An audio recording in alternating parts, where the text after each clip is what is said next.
Hello guys, మనకి నిన్న CSK versus KKR match complete అయింది కదా. అయితే ఈ మ్యాచ్ చూసుకుంటే మనకి సిఎస్కే 2 వికెట్స్ ఆడతో గెలిచింది. అయితే ఈ మ్యాచ్ తర్వాత మనకు ఒక సీన్ క్రియేట్ అయింది. అదేంది, ఈ మ్యాచ్ అనే కాదు, ఏ మ్యాచ్ అయినా సరే కంప్లీట్ అయిన తర్వాత అటువైపు రెండు టీమ్స్ ప్లేయర్స్ అందరూ కూడా వచ్చి షేక్ హ్యాండ్స్ ఇచ్చుకుంటూ డైరెక్ట్గా డ్రెస్సింగ్ రూమ్లోకి వెళ్తారు. అయితే నిన్న మ్యాచ్లో కూడా అటువంటి సీనే క్రియేట్ అయింది. అయితే అప్పుడు మనకి ఎంఎస్ ధోని చూసుకుంటే చివరి వరకు ఆడాడు కదా నిన్న. సో మరి ఆ మ్యాచ్ కంప్లీట్ అయిన తర్వాత ఇట్లా షేక్ హ్యాండ్స్ ఇచ్చుకుంటూ అందరికీ వెళ్ళాడు, డ్రెస్సింగ్ రూమ్ దాకా వెళ్ళాడు. డ్రెస్సింగ్ రూమ్ దాకా వెళ్ళి అతనికి ఒక ట్రిగర్ అయింది. అరే, నేను అందరికీ షేక్ హ్యాండ్ ఇచ్చాను కదా, మరి ఇంకొక ప్లేయర్కి ఎవరికో నేను మిస్ అవుతున్నాను రా అని చెప్పేసి వెనక్కి తిరిగాడు.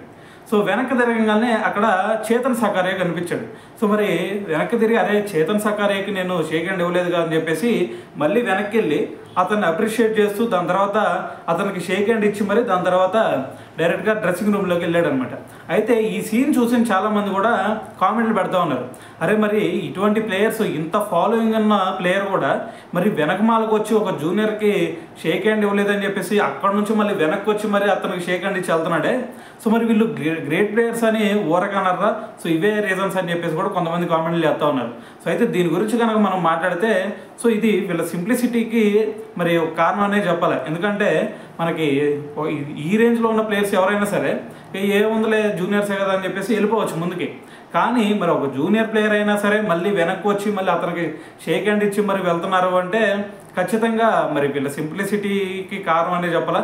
సో ఏదేమైనా సరే మరి దీని గురించి మరి మీరేమనుకుంటున్నారు అనేది కింద కామెంట్ చేయండి.